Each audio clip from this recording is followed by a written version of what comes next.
Hi.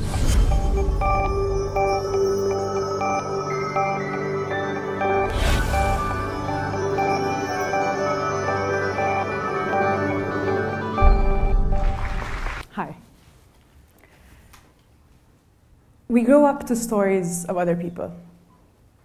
Stories of enchanting and fearless characters in our history and religion books. Stories of our great ancestors, the founders of the countries we come from and live in, our great-grandmothers and grandfathers, our fathers and mothers. Growing up, stories of other people mattered. My name is Joelle, and I am not here to tell you my story. I am here to tell you stories I have been entrusted to tell. In August of 2013, I set out on a field mission to the south of Lebanon, where I'm from, with my camera and my notepad to speak to refugee families who had fled the war next door, the Syria war. At the time, I was working for the United Nations High Commissioner for Refugees, who, as you all probably know, is today, along with other agencies, dealing with the world's largest humanitarian crisis of our time, the Syrian crisis. I get to a 2-floor building made of pure gray concrete with no sign of color whatsoever. As usual, I go ahead and perform my normal routine, which is running around the children. On that day, however, it wasn't one of the children who had caught my attention, but 16-year-old Alia, whose eyes had signaled a story I was determined to find out. I ask Alia if I can take her photo and then we can chat for a little bit. She smiles and shyly looks to her father for approval. He nods gently. She then looks at me, laughs, and says, "1 second, let me just fix my veil. It always tilts to the side." She then turns around and faces a wooden board. And on that wooden board, there was what seemed to be like a tiny mirror, glued to a thin piece of wood and decorated with plastic buttons. I asked Alia about it, and she said that 9 months before me and her met, her family had to leave everything behind and flee Syria. I was not even home when my father said we had to leave, she told me. I had a room on my own, a big closet, and a huge mirror which belonged to my aunt. And as she settled in Lebanon with her family, she begged her parents for a mirror. And when they said no repeatedly because they could not afford it, she went looking in the fields nearby her shelter. It took Alia and her younger brother Mahmoud weeks before they were able to locate that tiny piece of mirror, which they then mounted and decorated with help from their father. And as she told her success story, her eyes lit up.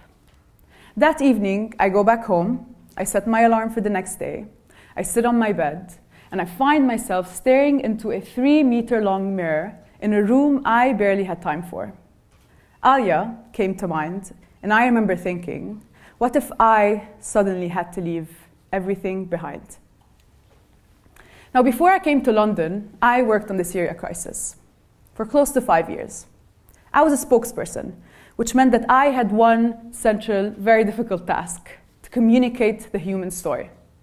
And the truth is, I have never met anyone in my life without a story to be told. Every other day on the job, I would hear the phrase, "Please, tell the world my story." The first few years of the crisis, it was easy.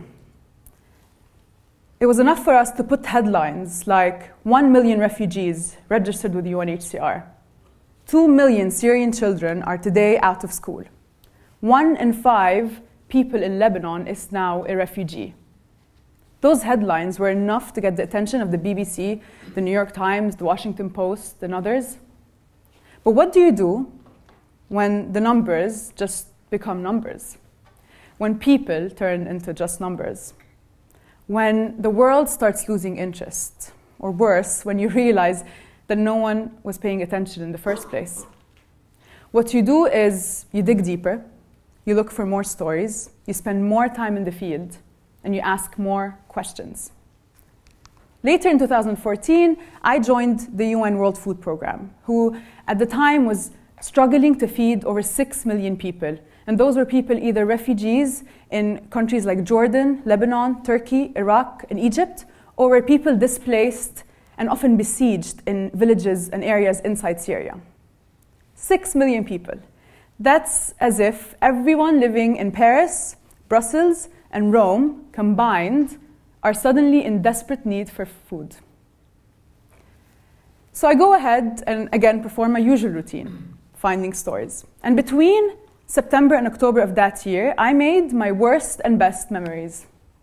There's one day that I cannot forget. It was a day I woke up on the very wrong side of bed. I had recently changed jobs, moved countries. I was missing my family and friends.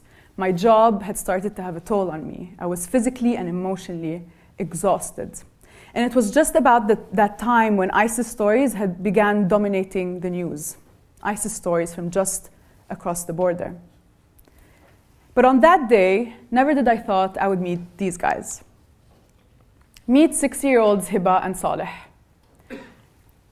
These two children were once neighbors in Syria and are today also neighbors inside Za'atari refugee camp, refugee camp inside Jordan. I met them in a WFP supermarket, which the World Food Programme had set up for refugees. Now, he would follow her everywhere she went, and she made sure to hold his hand at all times. If he would let go for a second, she would grab it. And then they would laugh hysterically. I remember driving back to the capital, and I was thinking, just when you think the entire world has gone mad, when watching and reading the news becomes a daily nightmare, just then there is a possibility that you might meet a love story, even that young, and even in a refugee camp. A few weeks later, I was sent to the Syrian-Turkish border to cover the story of refugees fleeing ISIS from northern Syria into southern Turkey.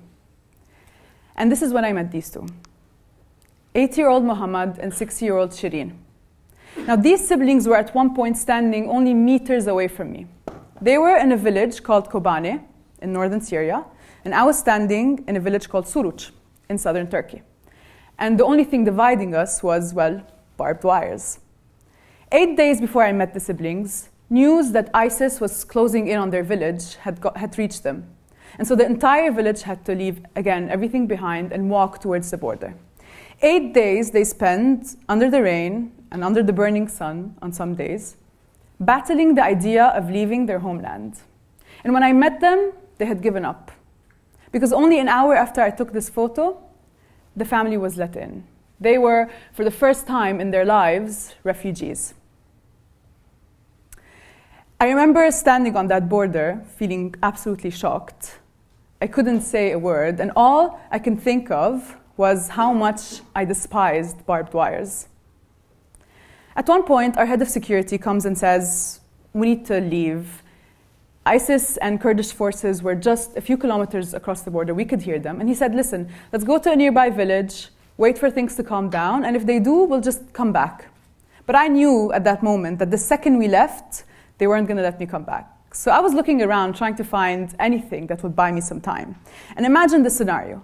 This is a piece of empty land with barbed wire, lots of it, thousands of people crossing and being helped onto trucks to be taken into central Turkey. You had a lot of Turkish troops. And on that border, there was one tent, one single tent.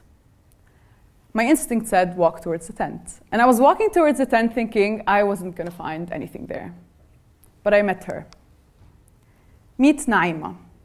Nema is a Syrian mother. She's not just any mother, she's an extraordinary mother. Nema is from Kobane, that Syrian village right there on the border. And before the Syria war, Nema and her family had a humble and wonderful life. She was a teacher, her husband a lawyer, and her 2 children, bright, very bright students. But on May 29th of that year, Naima's world changed completely. Her son Shiro, as she calls him, was on his way from school exams when he and another 150 children from that area were kidnapped by ISIS. Nema was devastated. And like all mothers, they blamed themselves.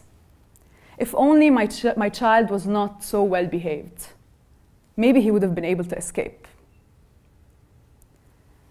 In August of that year, Nema changed her status on Facebook, and she wrote, وَمَاذَا عَنْكُمْ يَا صِغَارِ? What about you, my little ones? She did that just before she covered herself up in black and traveled alone to that area inside Aleppo in Syria where everyone knew the children were being held. And she went to that school where everyone knew the children were being held captive. And she demanded to see her son. They gave me 5 minutes, she said, but they felt like seconds. Shiro told his mother that he was fine, he was well treated, but she knew that he was just saying this because he didn't want her to be worried. Naima went back home feeling devastated, heartbroken, and helpless. Naima and I hugged. I promised to share her story, and I left. What I didn't do, though, is take her family name and her number. So I spent the first weeks after I left Turkey trying to locate her, talking to anyone who I knew was operating in that area, but they couldn't find her. I eventually didn't write her story up. I didn't publish it, because I was worried that whoever held her child would read it and perhaps hurt him.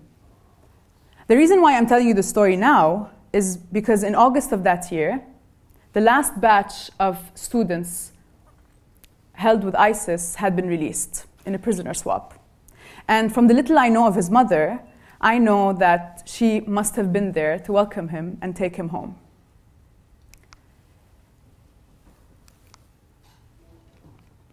Now, I can tell you hundreds of stories of people I met because of that war, but I won't, because we don't have time. But these faces, these sounds, these images, those are things that I will have to carry with me wherever I go. Things that I have to breathe every morning I wake up, and things I have to think of right before I go to bed. And what I did learn from that crisis is that stories are everywhere. They're not just in refugee camps or on borders or in conflict areas. They're all around us.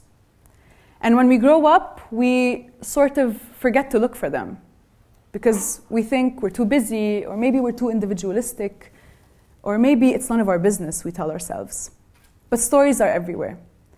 And human beings are constantly trying to rewrite their own story. We are constantly trying to rewrite our own story and turn it into a better version of what it is.